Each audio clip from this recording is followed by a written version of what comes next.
Okay. And I know that Sagittarius, you guys are going through the Saturn. I believe Saturn's in your first house. And I completely understand what that's like. Being a Libra sun, Saturn spent some time in my house, first house, and I just have to tell you that there is growth and opportunity to come of it.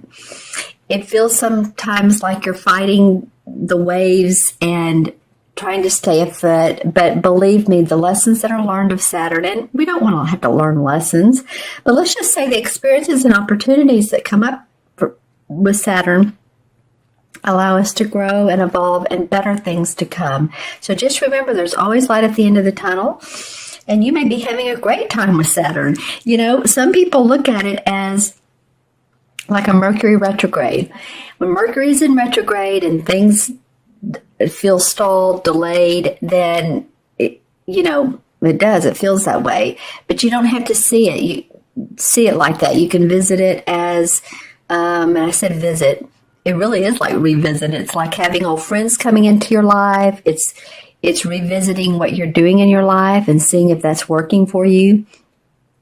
So you can look at Saturn as the same way. It's going to bring opportunities up for you to grow for the future. All right. Well, okay, Sagittarius, let's take a look at these cards. Interesting. I'm going to put these two over to the side so you can actually see. The first three cards are all women. Interestingly enough, the card depicts women. So, you have some feminine intuition, second chakra stuff that would be good to work with. Second chakra is, like the color of this candle right here. As you can see, it's sort of an orange. That's in your lower abdomen area. Feels like physically, especially for females, any type of menstrual cycles or postpartum depression, anything like that. I'm not really sure why that's coming up with this, but it is anything else that if you're in your later years of womanhood, then of course then you have the change of life. So that's coming up here. There's a lot of feminine aspects in these first three cards. That's all I'm pointing out. Okay, so the first card is the Ten of Swords. And the Ten of Swords represents the end of an idea, the end of a situation that you have not been happy with, that has not served you well. This could be a relationship or a partnership or a business decision or a career, but you're ready to, what she's doing here, and I'm glad the camera refocused, but what she's doing here is she has a ritual, and she's celebrating the fact with the kettle in the middle, and you see the smoke coming out from the kettle going into the woods. She's celebrating the fact that there is still life. There is still more to this, Sagittarius. So the Ten of Swords, which are surrounding her, she's acknowledging what has not been great for her. If it's been a relationship and it just hasn't worked and you've tried at it, it's like, you know what, this is the end. A lot of times in most cards, the Ten of Swords is someone lying flat down, face down with 10 swords in their back. It's a little graphic, but that's pretty much means that, okay, you've had it, you're done with the situation, it's over, you're ready to move on. The Ace of Swords would be next, and that's brand new ideas, victory, happiness. So some of you might be reminiscing, or I want to say almost celebrating the fact that maybe, something has come to an end. Because interestingly enough, the very next card that comes up afterwards is the same as the Magician card. So now you're ready to create your own life, create your own destiny. This may have felt like that your destiny was in other people's hands, but you're ready now to create anew. Even in this Saturn period, it's, hey, no time like the present to tune into who we are and create what we want. And she has the pentacle for money, the cup for her emotions, the sword for ideas and thoughts, and of course the wand for inspiration. And so you could be, on in the physical level, you could be leading a project. You could be owning or opening up a new business. You may own a business, and you just have some new implementation of ideas that are exciting you. But it feels like for a lot of you Sagittarians, you're ready to move forward after this, whatever this Ten of Swords. A lot of times the Ten of Swords is like, it can even mean something drastic has happened in your life. Maybe you've had someone who didn't treat you well, or there was it can mean physical violence. So I'm not putting that out there. We don't want it to ever be, but you're past it. You're getting over it. You're creating anew. Thank goodness.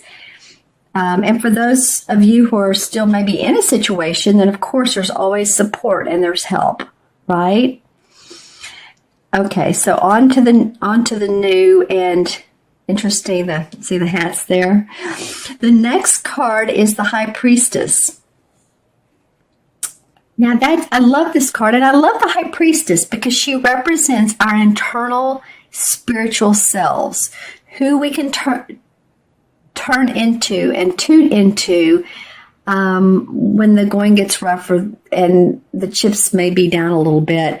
But it's not only that. The High Priestess, she's a knower and a seer of all things spiritual. I mean, she understands that there are cycles in life where they're not so great. Life is not, a bowl of cherries or a day at the beach. But she understands that this too shall pass, and she really goes into herself and she creates magic with this. She pays attention to the moon. And I think I said at the beginning of the video, I hope I did, that the new moon is in Sagittarius. Yay, you guys. I don't think I mentioned it. That the new moon in Sagittarius on the 29th of November. It's a great time to benefit from new ideas and information. So pay attention to what others are saying. Pay attention to your own intuition, because this moon right here is a reflection of what she's creating. So she's tuning into the stars, the skies, the planets. If you're an astrologer, if you're into astrology, you may really want to pay attention to your astrology, your sun, moon, and natal chart, and where those lie. What am I seeing in this? See how the moon reflects right down here in the cauldron? It's a reflection of the moon.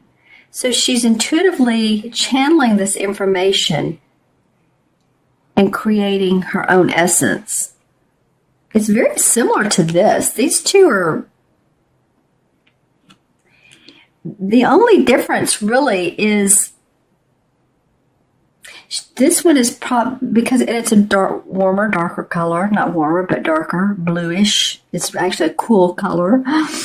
But this is a little bit more spiritual, a little bit more intuitive. This is knowing your inner self. This is creating and manifesting in the outer.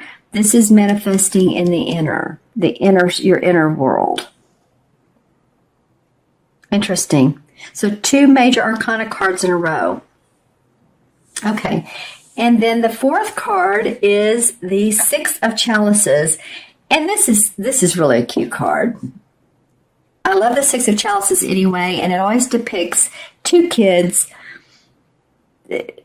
always cute little kids. And as you can see, they've had their picnic and their silverware out, and their cups and their dishes and they're in this meadow and holding hands with this canary.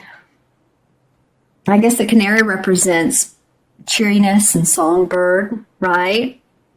Singing.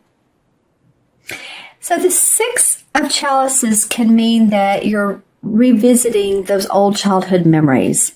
You're thinking of those. You're remembering those. And remembering those in a very loving way for the most part. I'm looking at, yeah, I think for the most part, because I look at who matches who or who faces who, that this card is one of past memories. You may come across one of your annuals, yearbook, whatever you called it in your high school, junior high, or fraternity, sorority, if you're, college.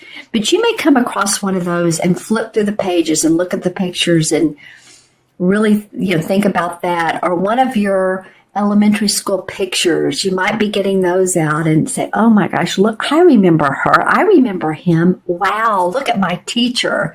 And that is always such a fun thing to do. Since I've, been in the process of moving, I've tried not to look at pictures too much because there's so much else to do. But the one day I took about 20 minutes, it was a blast. So it might be that some of you are just rethinking about childhood memories, hopefully keeping it in a positive way. We'll see what the clarification card is. Every so often, this card can come up and mean a memory that you didn't like, and you've had to let go of limiting beliefs because maybe you and your father didn't get along, or you don't feel like you were heard or treated right. That can come up. So, that it can all come up. This could be the end of November, a little bit emotional for some of you. The last card is the Two of Wands. Well, the Two of Wands is basically about clarifying what you want to do in your life, your work. She's happy. I mean, she's at her home and she has this orange door, which is, again, about second chakra. And she's waving. So it's the beginning of, after the Ace of Wands, where there's this new idea, there's this new inspiration. She's now started to pull it together. So it could be you and a partner working together, or a lover, or, romantic relationship, you and another person, because two is always about duality or the coming together of two. But it can just mean that you're starting to see reflections of a happy life through what you're doing, that your home is important to you, and that you're reflecting on how I can make it more cheerful, adding pillows, adding artwork, adding furniture, or taking out what you don't need any longer, taking out the pieces that you don't want. I say pieces of furniture, and adding in a few touches that you do. Bring in flowers, because that feels to me like that's creative inspiration for you guys. Okay, my friends, you really all have 5 cards, and I had to choose them because they fell on the floor, so I'm not going to ignore that. Let's pull some clarification cards and see what. Well, this one turned up, so we're going to go with it.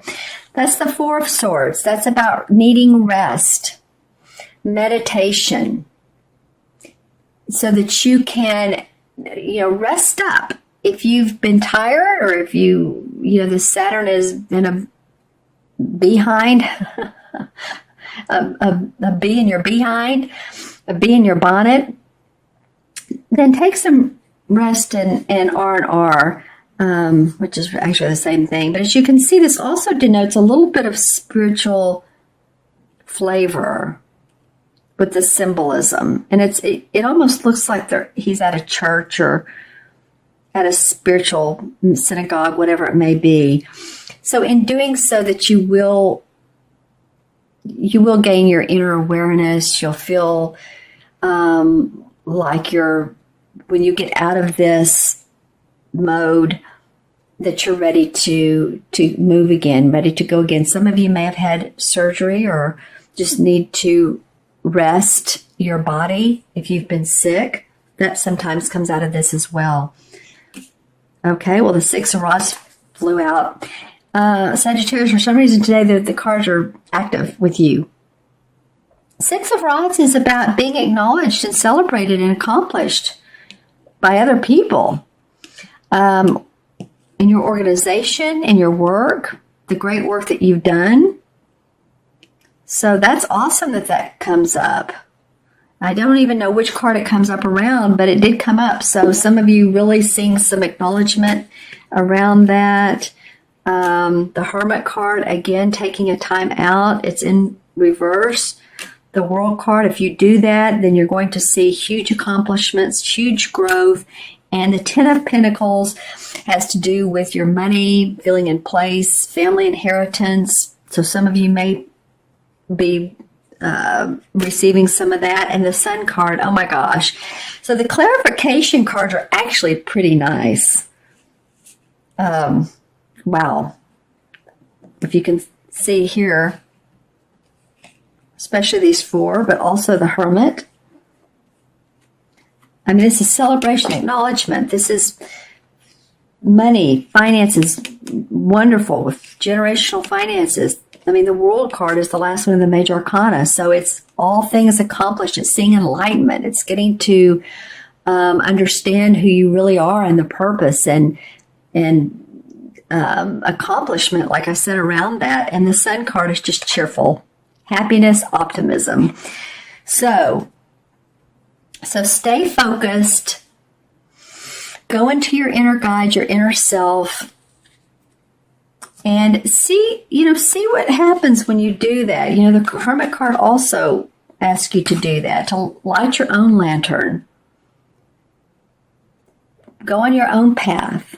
Go outside, sometimes when you want some quiet time. What are the stars telling you? What is the earth telling you? And meditate on that. Well, Sagittarius, okay. Let's add up these cards numerologically. So we have 10, 11, 13, 19, and 21. Well, it's interesting. That's what came up for the last reading, and I believe that was Scorpio. It's 2 and 1, so 3 may become a message from the universe. It's about expression, you guys. It's about expressing. Okay, what feels to me is expressing yourself in your highest. How do I want to say this? The best way you can. Expressing your values, expressing your heart. What you want in life, and not only talking to other people about it, but write it down. Make some notes to yourself or mental notes to yourself. How do I want my life to look? Because you got a variety of cards here that really talks about that.